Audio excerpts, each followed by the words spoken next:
morning. Welcome to Books at the Bottom of the Stairs. My name's Lorene. If you're new, thank you for joining us. If you're coming back, howdy do. I just finished filming this and it was completely unfocused. So I'm redoing it. Not that you would ever know that, but I just hope that I'm as smart the second time as I was the first time.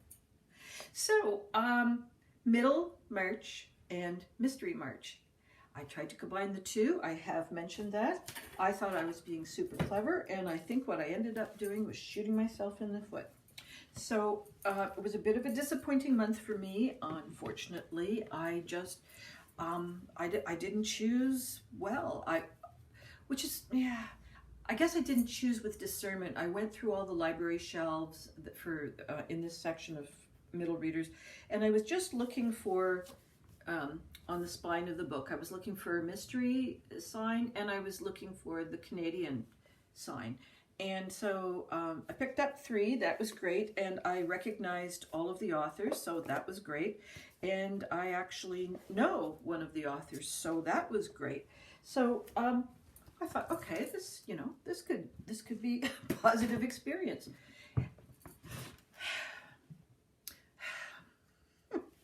First one. Mordecai Richler, Jacob Tutu's First Spy Case. Now, Mordecai Richler is a longtime Canadian author.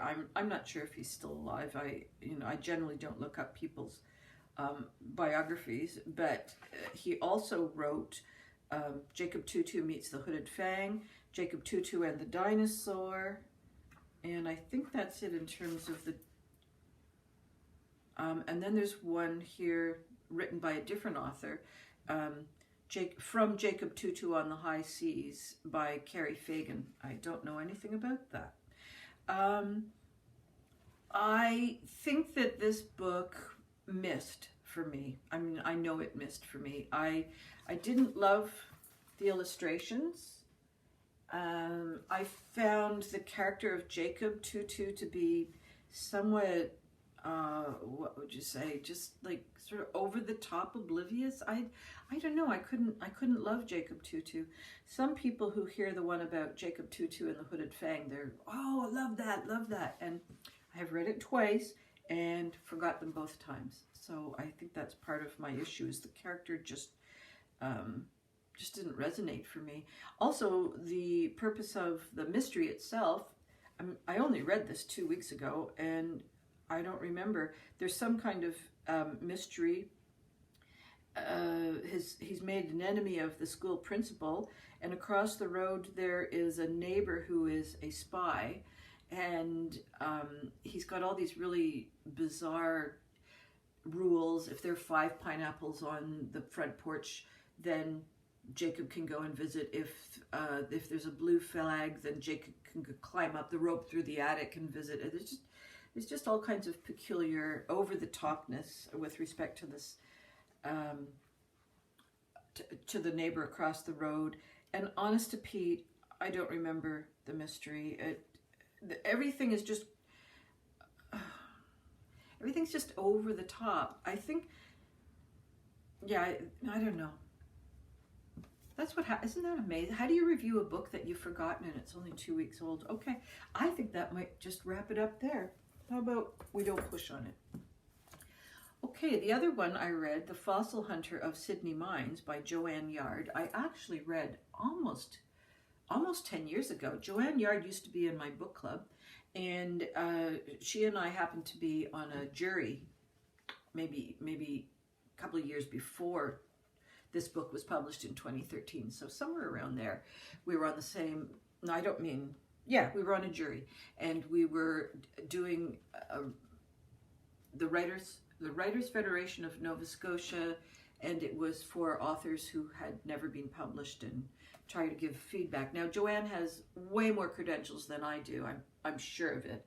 I just happened to be the last person standing, and they were desperate for someone to fill up the committee, and someone knew my name. So I don't think it was their best year of feedback. But anyhow, what this is about is Grace. Grace's dad was killed in some sort of accident, and he is a geologist, miner, archaeologist sort of investigator. And so I'm just hearing noises. I think that means Missy's moving around. That's weird. So she likes to go fossil hunting, and she also isn't convinced that Dad has had a natural accident. There's something kind of suspicious going on in her mind. And this story is taking place up at Sydney, Nova Scotia, where the mines are. And one of the things that Joanne does really well is give you place. And I think she knows this section of the highway fairly well, and the community, and you get a real sense of the water and the road and the cliffs and the tunnels and the sinkholes and all that.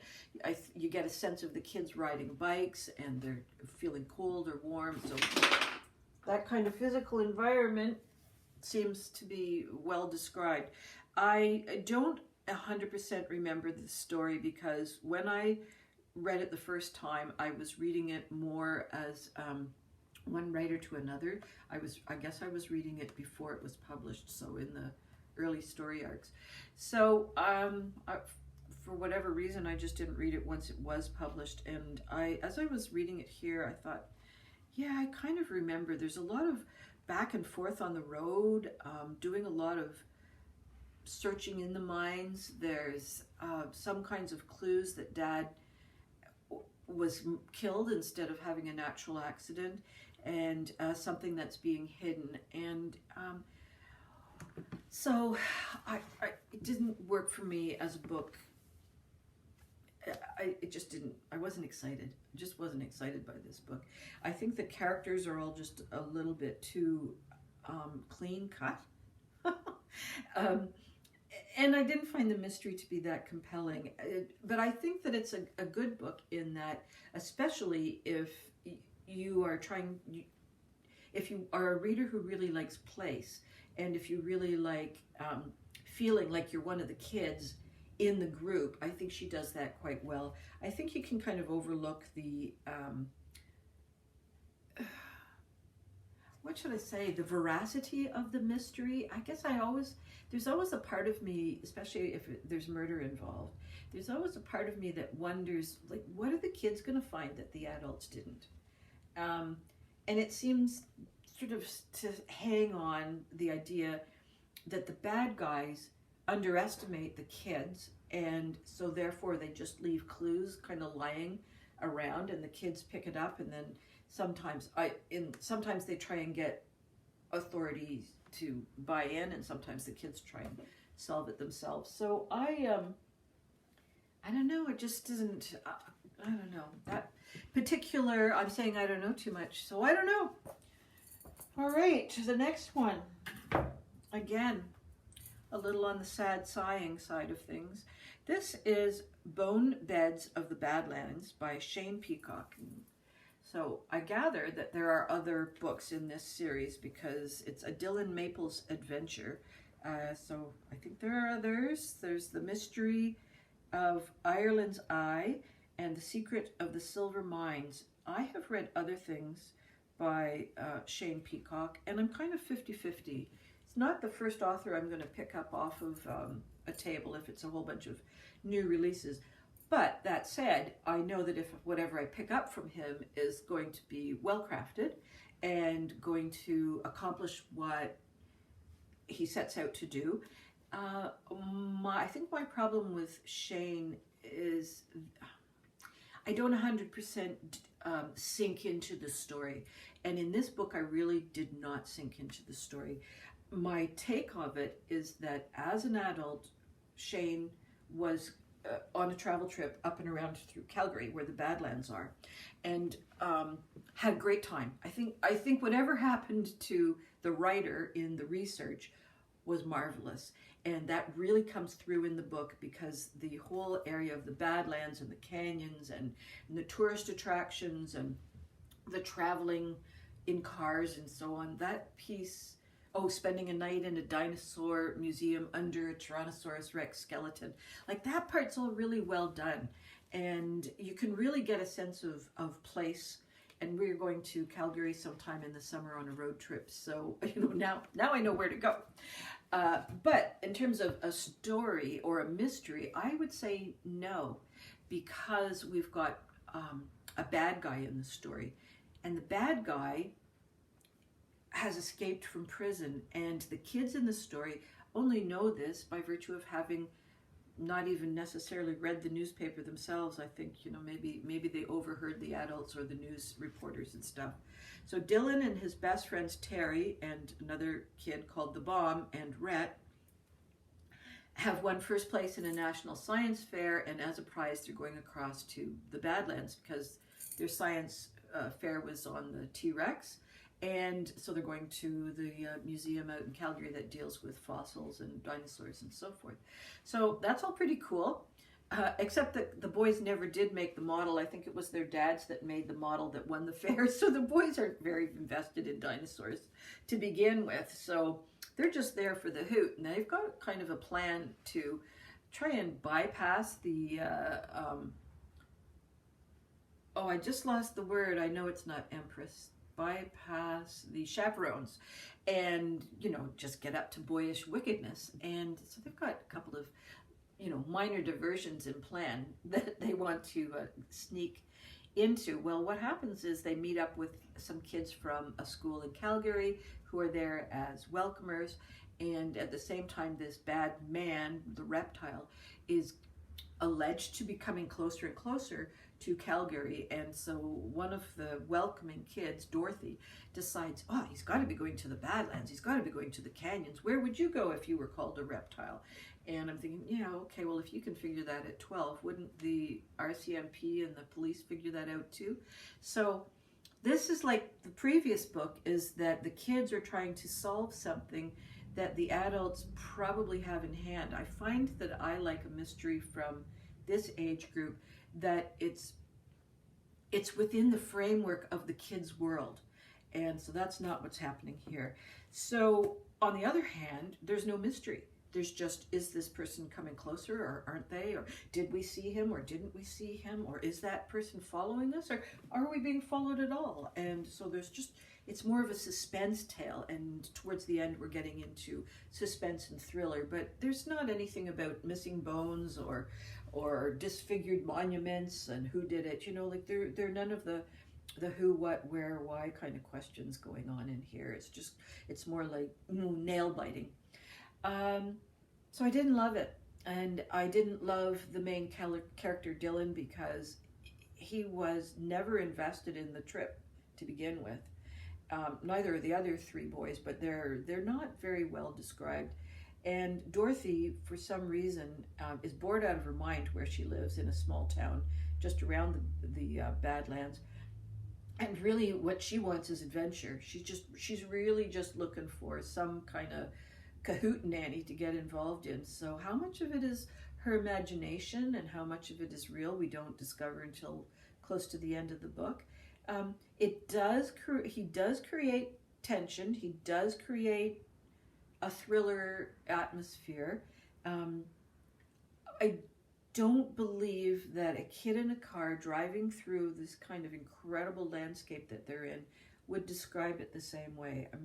Shane Peacock has done a beautiful job of describing where they are, the nowness of where they are.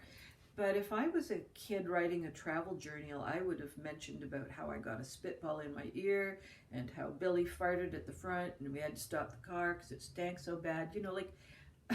That would be my travel journey.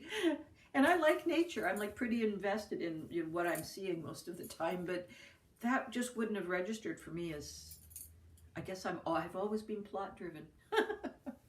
So, yeah, I'm not totally 100% sold by any of these books, which is so sad. All right, well, I did read some other books that I think are definitely worth sharing.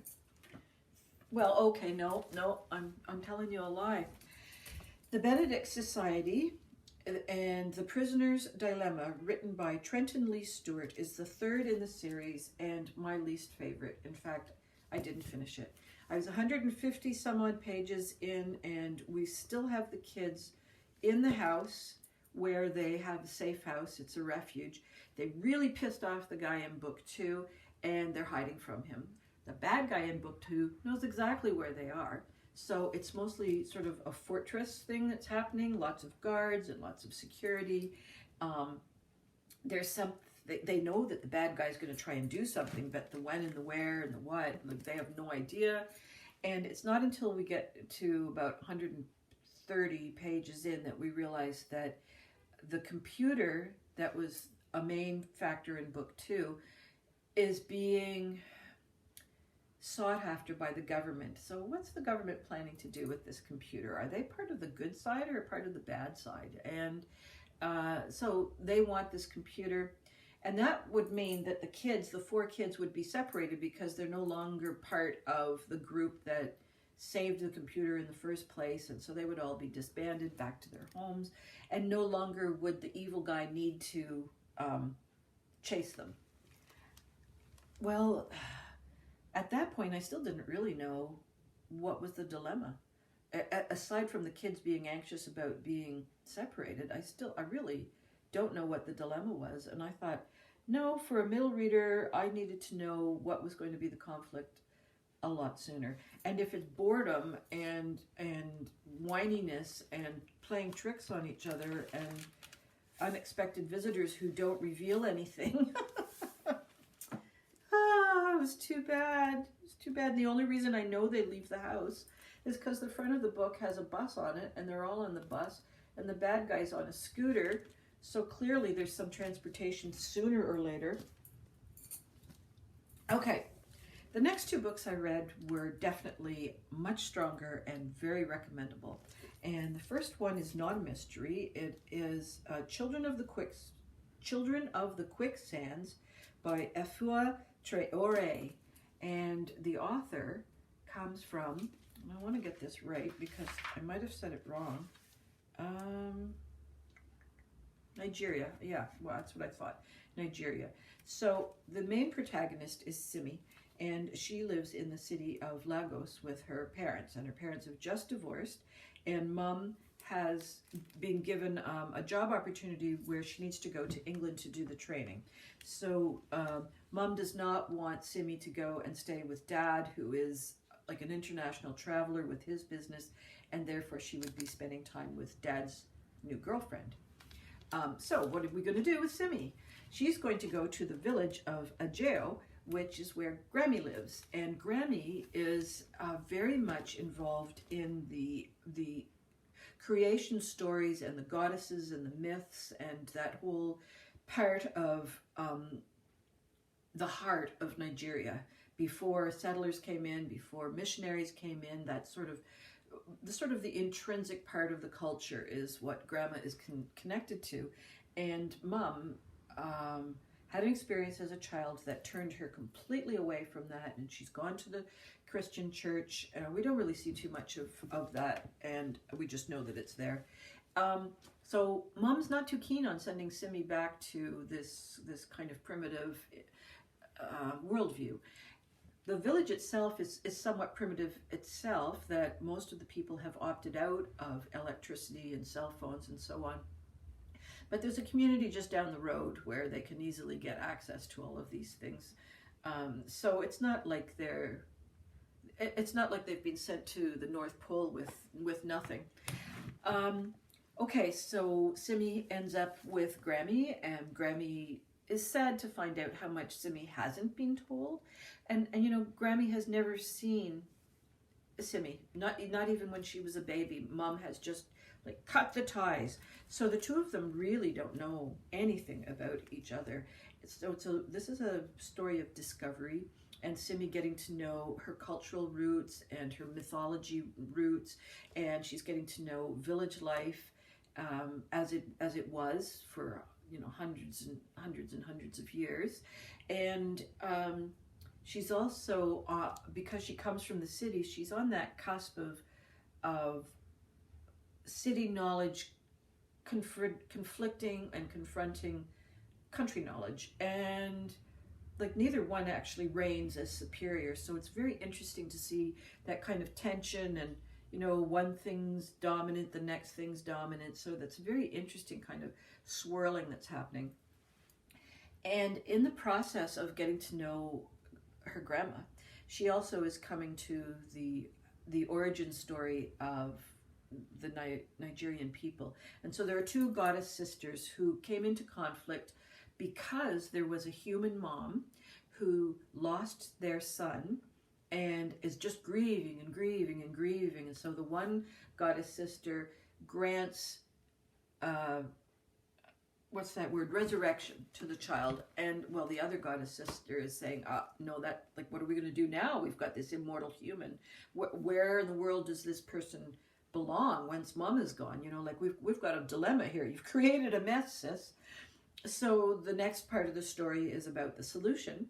So the third part of the story is where Simi comes in, because something's going wrong in the world that they've created for this immortal child, and things have turned toxic. And part of the story is that every 10 years a child will go into the quicksands and join the world of the immortal boy. And that was pretty interesting too, because yeah, well, I don't, okay, I'm gonna, maybe there's a spoiler, be careful.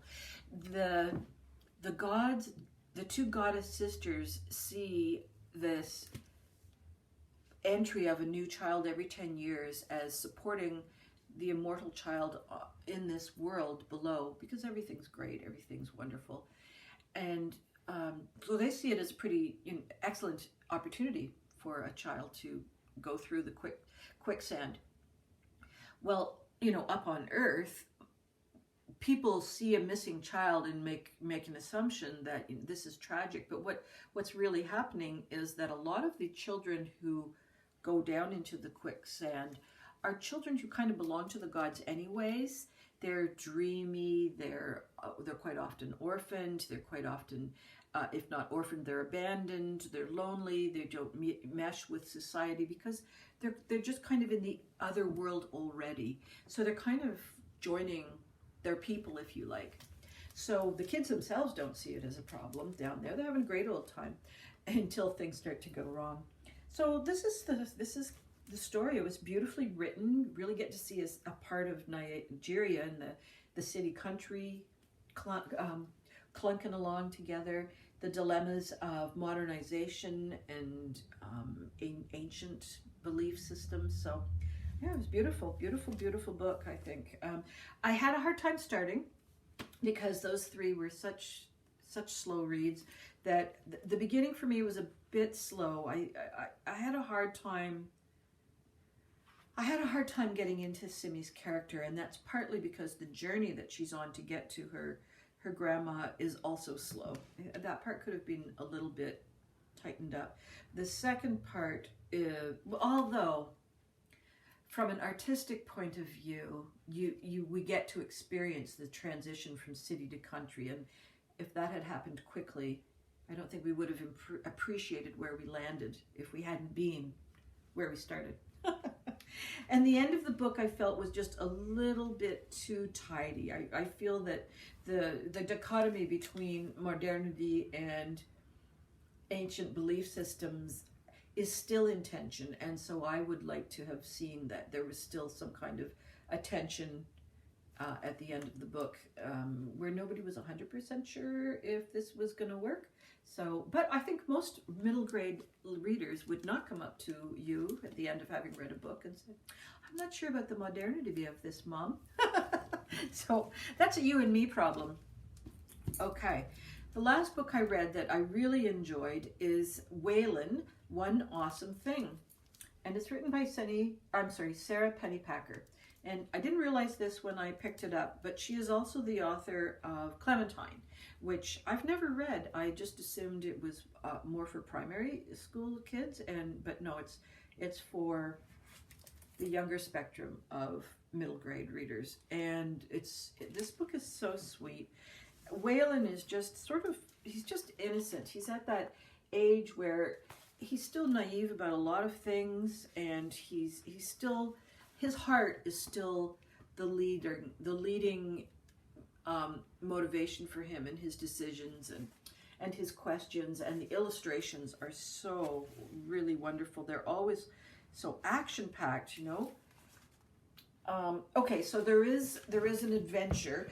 Waylon has a classmate who's decided that it would be good if the class was divided into 2 different teams. And for some reason, this kid's got it on his mind that the 2 different teams would be in conflict with each other. Like, he's really setting things up for some kind of interclass civil war thing. And Waylon doesn't get it. He doesn't, like, especially because one friend is really fun to play with for that game, but another friend is really fun to play with for that coloring or what have you.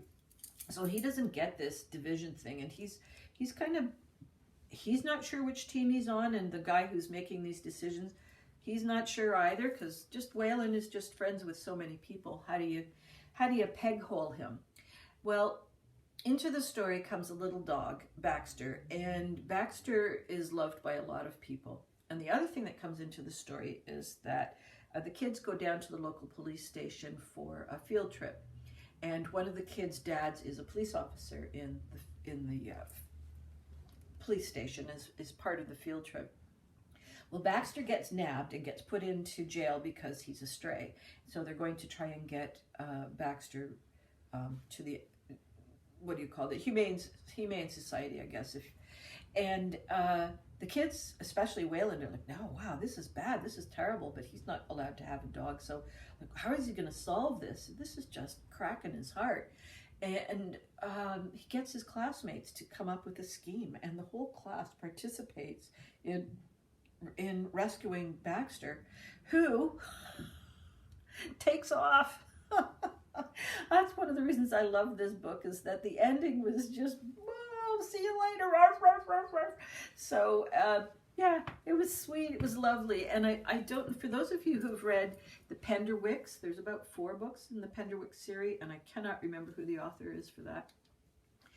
This is the early family positive story, and the Penderwicks is sort of a later aged group family positive story. So this book is definitely about children who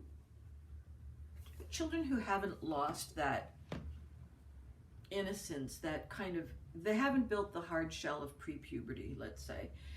His older sister has started to, but she still, loves her younger brother enough that for him, she's willing to take her new persona and set it aside so that she can help him figure out what's happening.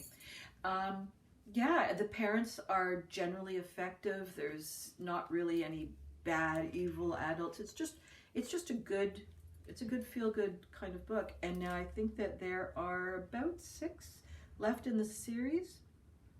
So yeah, good ending. Okay, I think that's it for me. I have some other stuff that will be coming shortly, and I guess I will see you soon. I hope all your reading dreams and adventures continue to come true. Bye-bye for now.